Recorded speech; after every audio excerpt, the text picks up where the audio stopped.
off. The Finland was a nice thing.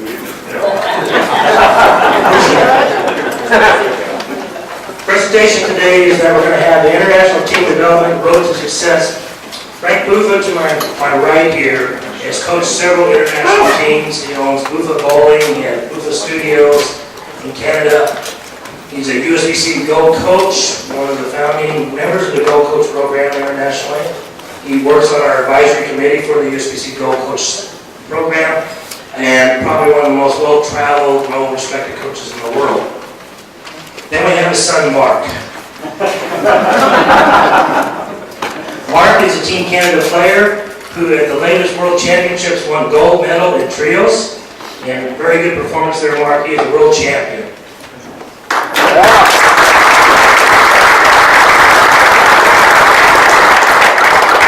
And assisting them is a guy named Dale Ballard. He has a few titles, and he bowled a little bit in the past too.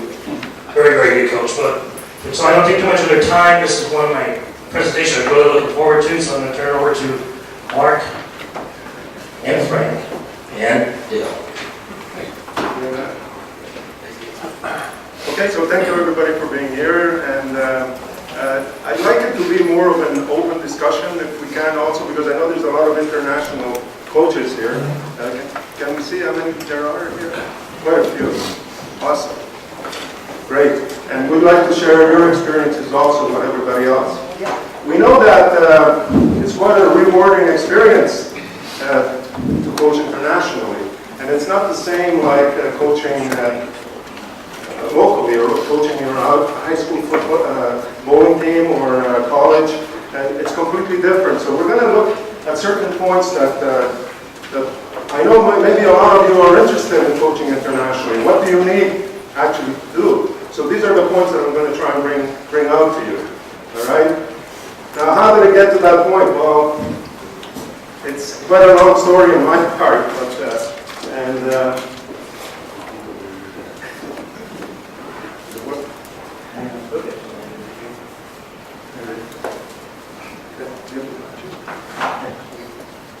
okay.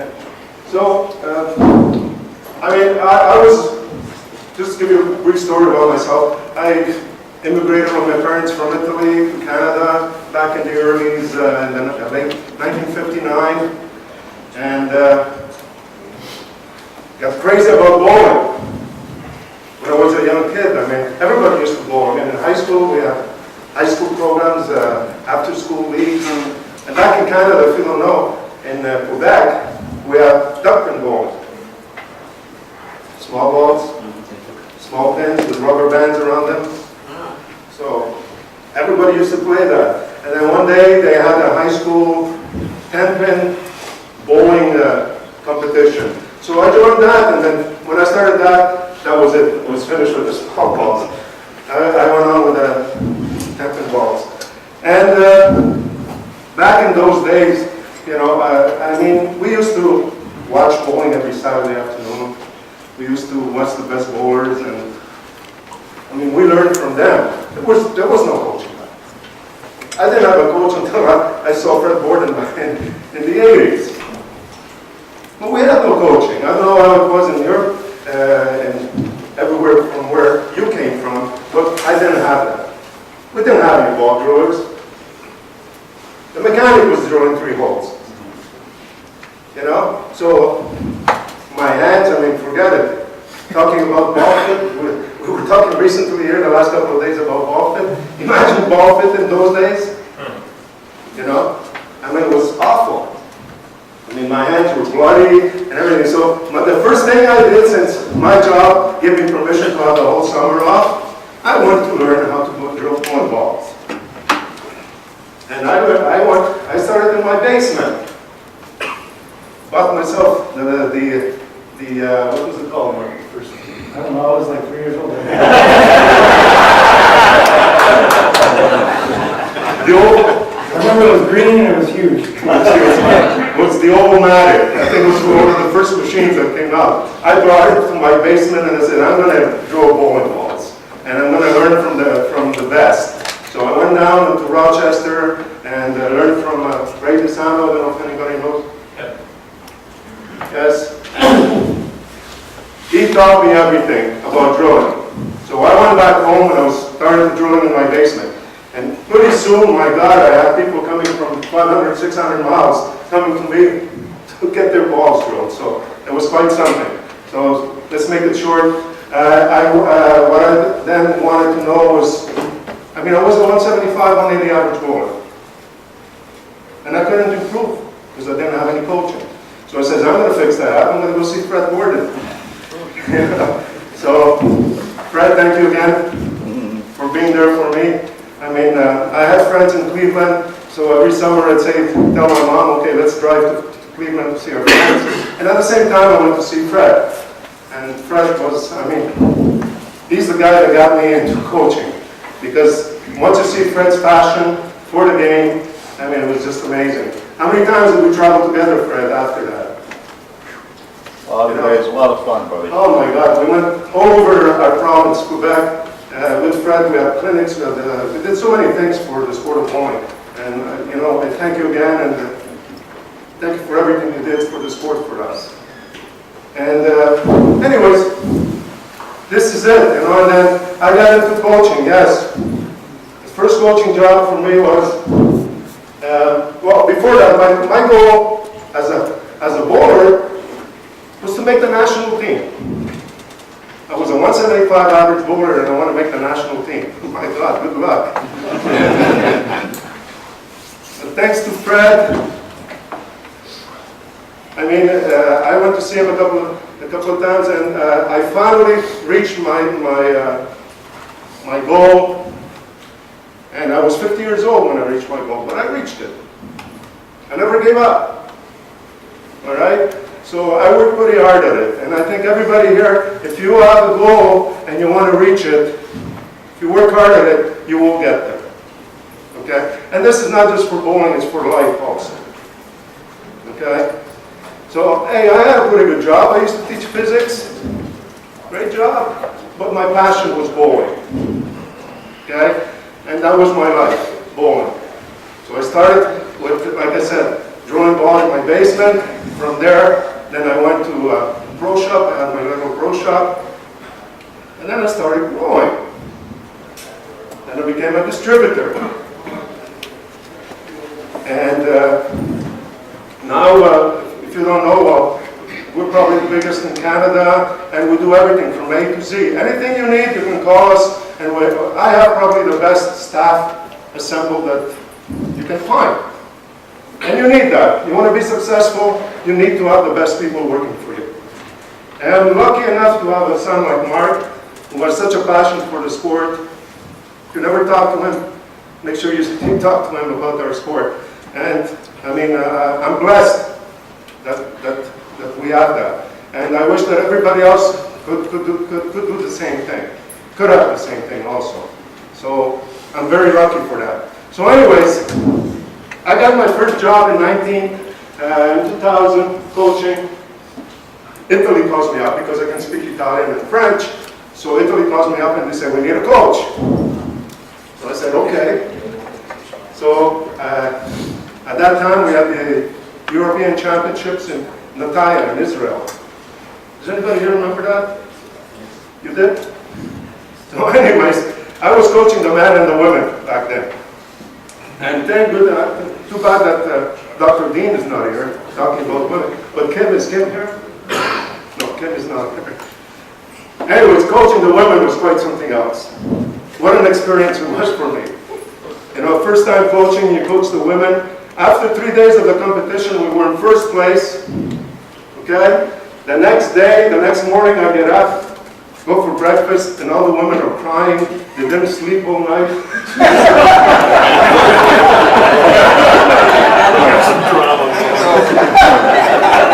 And you're laughing, This is my first time coaching. Here I am. The women are slept 1 hour all night. They're all crying. I said, what's going on? We're in first place after 3 days. Italy in first place. They've never finished in the top 20 in Europe. So what's going on? Well, I didn't know this because the spare bowler, the bowler wasn't bowling. She created the hole problem because she complained to all the others that she wasn't bowling and this and the coach doesn't like me and this and that, you know. Poor me. I said, what am I going to do? So anyways, that was a good experience for me. So now I don't coach anymore.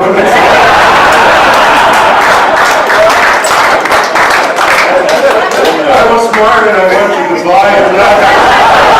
There are no women's teams.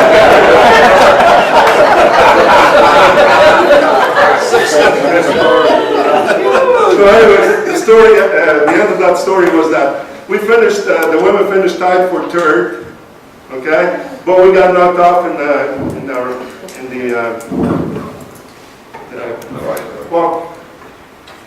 the roll-off? Yeah. And so anyways, we didn't win a medal, but we did pretty good. We finished tied for third. And the men's won the bronze medal, which is only two. So it was pretty good to start. It was quite an experience for me to start as a coach, being successful like that. So that was great. But then what happened? Well, you know, in Europe, especially Italy, governments, they fall like every 3-4 months. Federation, the same thing. Scandals all over the place. So a couple of months later, actually, one gratifying thing also about bowling, I gotta tell you, is that after we came back to Italy, we had a special audience with the Pope at that time. So, you know, as a coach, my God, what an experience. What an experience. So it was really something. So anyways, Federation falls. So I'm back home, I got my business to run, of course. I did that as a passion, coaching. So anyway, then I got a call from UAE. They said, you want to come and coach UAE? We have no coach. I says, oh my God, UAE? and you know, I didn't know too much about what's happening there. You think of camels and this and that. You know?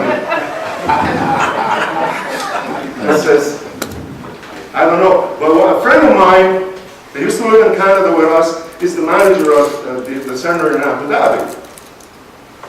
And he says, Frank, try it for 3 months. I didn't like it. It was funny. So anyways, I agreed to go, and it was probably my best experience.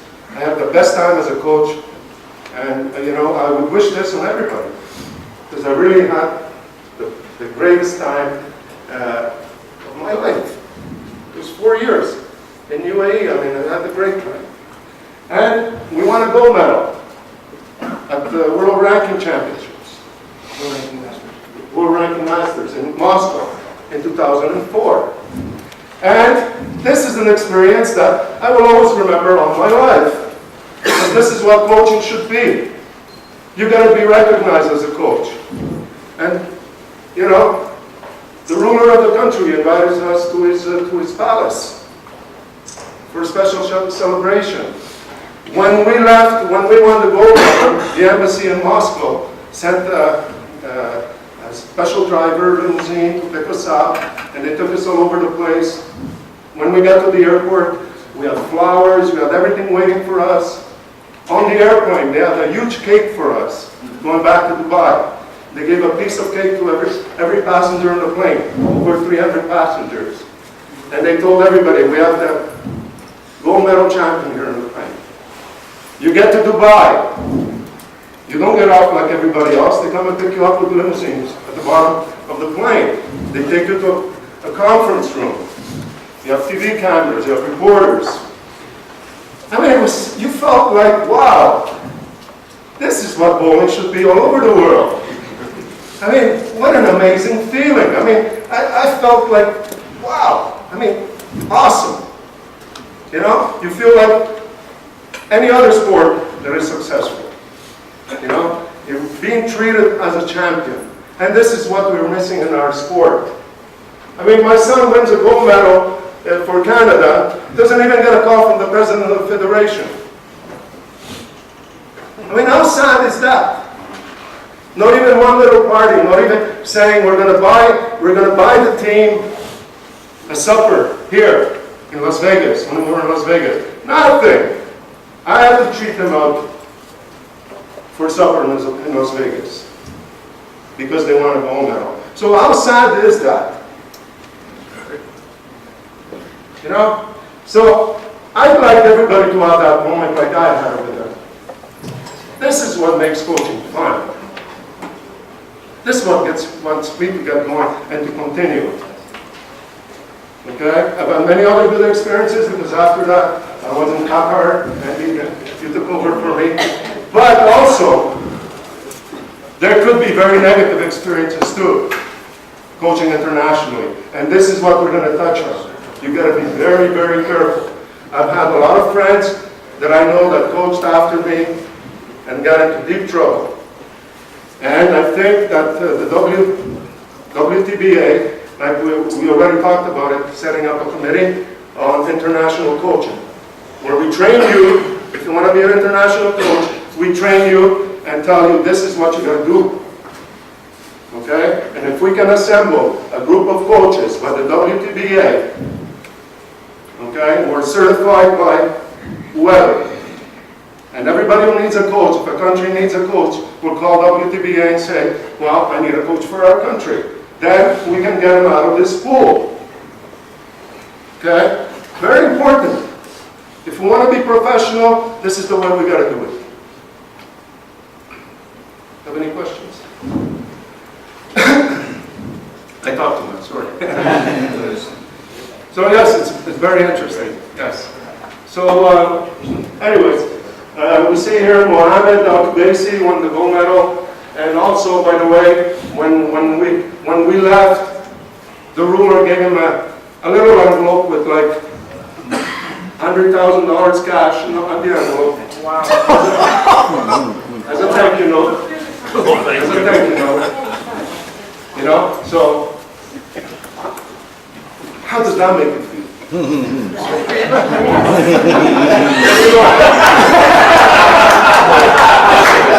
How much did Coach Buffa get from you?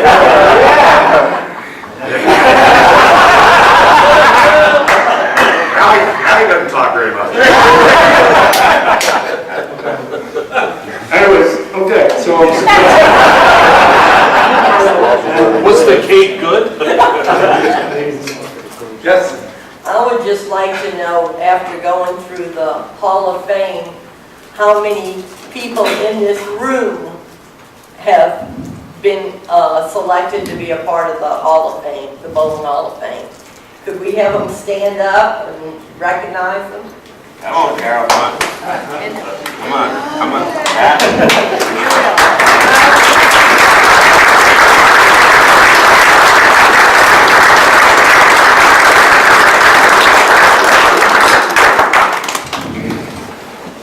Okay, so briefly, let's go over what we need to do as if you want to be an international coach, let's go through some points that are very important to see. First of all, let's introduce Mark, which Rod has done already.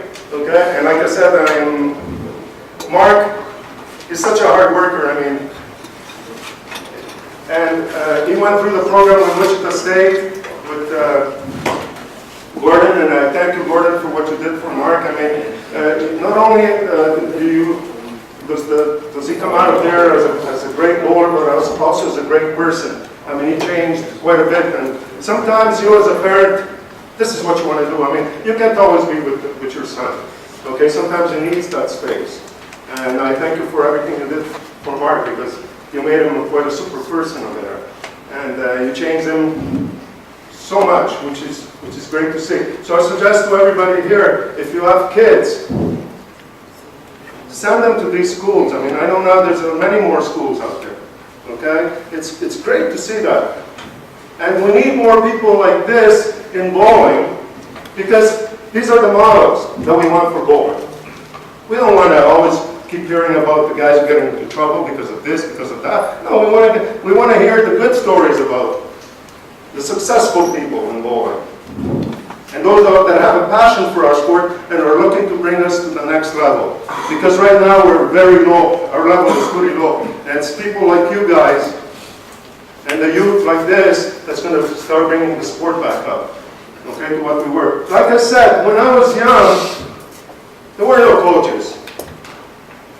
Okay? Just imagine if I had this when I was young. I would have loved that. We missed the boat in the 60s and 70s, the bowling centers were full. There were lineups waiting outside. We had to call to make reservations to bowl. All right? And we missed the boat. Okay? We try and blame everybody. No, you blame yourself. Okay? We always try and say that, oh, it's because of this, because of that. The other sports were the same thing. Back in the 60s, Don Carter signed a $1 million deal with Ebonite. I mean, me growing up, I wanted to be a PBA bowler. That was my dream. Because there was a future. There was a future in bowling. And that was our dream when we were growing up. Everybody, all the kids. Today, do you want your kid to be a PBA bowler? Absolutely not. Maybe a golfer, yes, but not a bowler. Now, can you say something about the PBA today? Without being too negative, because I don't always like to dwell on the negatives, but you know, I'm affiliated with Storm and Hank's affiliated with Storm. We had a little talk last night, and the scope of the PBA, I hate to say it, but I mean, how many weeks are we going to bowl on tour? 8? 8 weeks this year, I think. That's not a whole lot of bowling for our future. When we have people coming out of collegiate bowling that are like the Marshall Kents of the world, when you have people like Marshall Kent, Matt Gasson, Andrew Koff, guys like that, I want a 30-week tour for those guys to go to. I want to be able to spend their life and have the passion that I have, experience some of the things that I've had. And it saddens me that they have to travel internationally now to get in 20 weeks a year. That's sad. But that's my answer. So most of the tournaments that we have in bowling today, if you look even at the successful European tour, I mean, there's not much money to be made there. If you don't finish in the top 5, you lose money. And we had a tournament in Munich last week where over 400 bowlers took part, 170 euros an entry fee to make $12,000, and you're playing against the top bowlers in the world. Oh my God. Oh my God. How sad is that we're playing for $12,000 first place against 400 bowlers?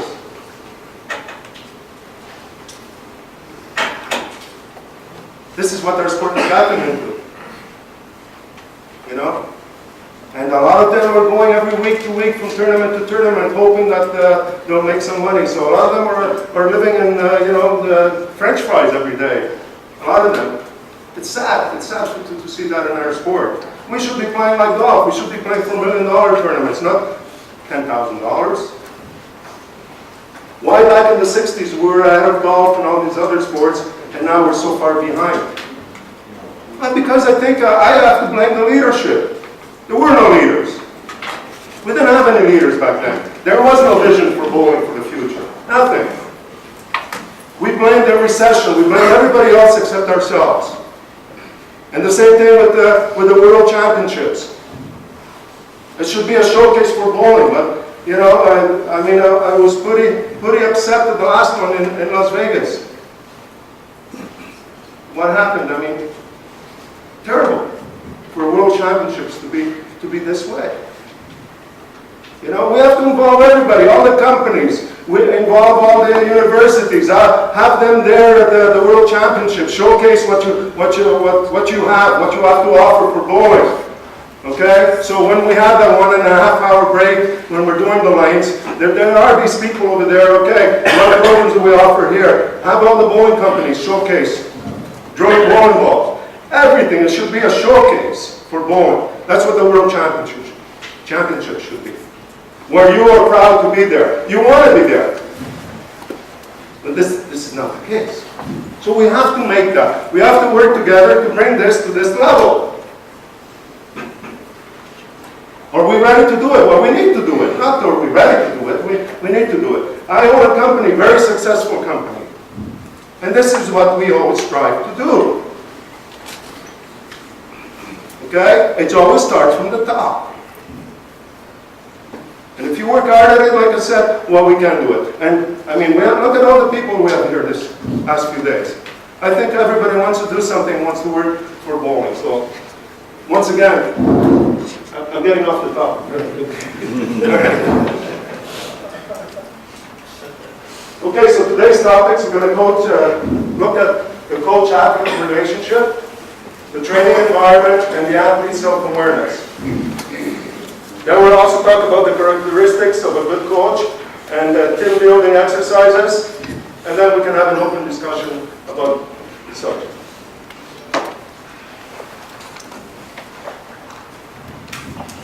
So the most important aspect of a successful international team coach is beware of boundaries. And when we talk about that is when you're going to another country, remember there are different cultures and you have to know about them. You have to make sure you understand everything about their culture.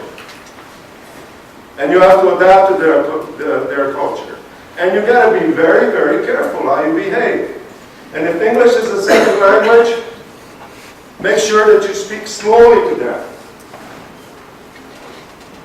In order to make sure that they understand. Because English is not their first language. Even though everybody says that they understand English, you still have to talk very slowly. And also make sure if you have one of the players that does understand English pretty good, that he does some translation for the other guys who really don't understand any English. Okay, so make sure that you cover that ground as a coach. Make sure you pick up a few words. I mean, nothing wrong with that. Their language, and use it. And teach them the bowling slang. I mean, whatever you want. Just make sure that they understand the bowling slang. That's something that I brought up the other day. Yes, Del? I've been working with Team Hong Kong now. Mike Senior is well aware of this. Bill Hoffman's the head coach. And one of the first things that he tried to give his players who think they understand English is to really understand bowling slang. Because what happens is, they don't understand English the way we think they understand English, so whenever we say something, they may interpret that a different way. And then whenever they're around a group of, say, PBA guys, and Tommy Jones is talking to Chris Barnes, so yeah, I'm just trying to tilt it more. Well, whenever you hear Tommy say that, they're going to think, tilt, okay, now I've got it. You know, I'm not bowling very well. They're going to subconsciously try to tilt it more. What Tommy's really saying is trying to get axis rotation on it. Okay, but the slang is interpreted differently, like the PBA bowlers.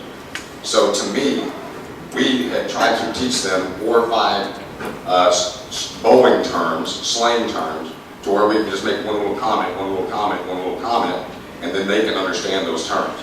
Instead of having to sit them down, talk to one player, Wiki, that we use all the time, and have him relay the message to everybody. And it's really been helpful whenever we're in tournament competition.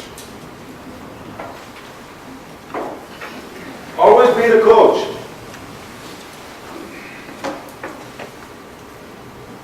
You always have to be there. And you got to be careful. You got to have that respect as a coach also. Remember, there's got to be a separation, a black line and a white line between you and the athlete. If you lose that, then you have lost all the respect. Forget it. You better get out of there quickly. Well, this is a bit different than some of the things that Del spoke about in his presentation, was that you wanted to be a little bit more friendly with your athletes, but since this is more of a professional environment where these guys are actually being paid to bowl for the country, you know, you want to keep a little bit more of a separation. You know, like when I bowled for Wichita State, you know, me and Coach Radican, you know, we would have discussions every now and then, but it was still that athlete-coach relationship. You know, we weren't going out for dinner every night together, or you know, things like that. So it was, you know, it was a little bit of that. But I think what my father's trying to say here is that it's got to be a little bit more, you know, just a real good separation between the two. I totally agree. I had a picture that I posted on Facebook, and this kind of relates to other sports. We pulled up in Abu Dhabi. We drove from Dubai to Abu Dhabi to train the team. And we pulled up in about a 2002 Toyota Corolla. And here's what the team is driving. 2 750 BMWs, 1 red Corvette, 3 Lexus. That was what the team was driving. And now we're trying to tell these guys what to do. So that's where you have to command the respect as a coach, or it's a little differently than in the college ranks. You know, you're the father figure whenever you're coaching a college team or a high school team or whatever. But whenever you're dealing with these guys, it's like being a professional coach. And sometimes, I mean, the more you stay with the players, the more you want to be. They want you to become their friend, and you got to be very careful because after 3-4 years, maybe it's getting out of hand.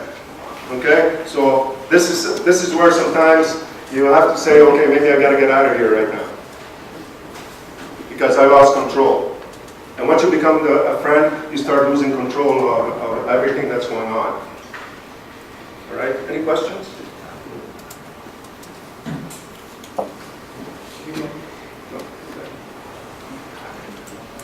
Keep personal and professional life separate. Be careful of giving advice outside the scope of coaching. You're not there as a doctor, as a psychiatrist. You're not their parent, so be very careful what you say. That's not your job. You're not there for that. Have rules and expectations for your athletes and stick to them. Well, you know, when you're in Dubai or you're in Qatar, well, these people, you know, they like to come to sometimes to practices whenever they feel like it. They like to take their coffee break. They like to take their prayer break. So actually, a 2-hour practice becomes like a 45-minute practice. So this is where you have to set up the rules. So no matter which country you are, make sure that you have rules for everything that you do and that they're followed. And be strict about it. Because the more you're strict, the more respect you have from these people. All right? All you have to do is set one example. Then everybody will see that you're a tough person. So be careful. This is what you need to do all the time. And especially, yes? I want you to give that example of when you came back to UAE. Okay. So anyways, I coached UAE from 2002 to 2005. Very successful stint as a coach. And then Mr. Salman from Qatar, he was trying to get me for quite a few years already. So I said, okay, I'm going to take the challenge of going to Qatar for the next 3 years. So I coached in Qatar for 3 years. And then the same thing there. They changed federation, and I didn't like what I saw. So it was time for me that I said, well, that's it. I was going out. That's when Andy, no, that was Richard Shockley that came before. Yeah. And Richard, you didn't have quite a good... It was the same thing. Every day was a coffee break or tea break, and then try to get back into the federation. Yes. The president of the federation. So you're right, Frank. You have to be very stern and you have to be very strict with the players. And I'd like to see what you did to take care of that with one player. So anyways, I stopped coaching international 2008, and I was actually Bill Hoffman was here at USBC in charge of international relations, and he says, Frank, why don't you become an ambassador for USBC? So I became a goal coach in 2009, and I started doing work for USBC, and I certified probably around 200 coaches around the world, bronze coaches for USBC. So I really had a good time then. But then in 2010, I got a call from UAE telling me that they got rid of their coach, a friend of mine, and that they needed somebody to bring, they had the World Cup in South Africa, and Rod, we were there together at that time, and they had the Arab Championships in Qatar, right, in December. So anyways, I had almost no time to get the team ready for this, but these players were exactly the same players I had when I started in 2002. The team didn't change at all. The same 6 players were the ones that in 2010 that I had in 2002. So what does that tell you about the program? You know, pretty sad. So anyways, We go to the World Cup, and at the World Cup, then I find out what the oiling pattern for your tournament was, Andy. Oh my God! You saw it. I mean, you would go crazy if you see this. So anyways, what was it? Which boards were 10, 11, and 12?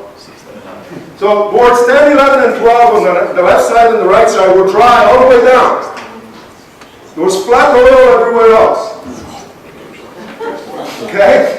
Just imagine this pattern. So I asked Rod, because we were in South Africa and I had the pattern, I said, Rod, what do you think of this?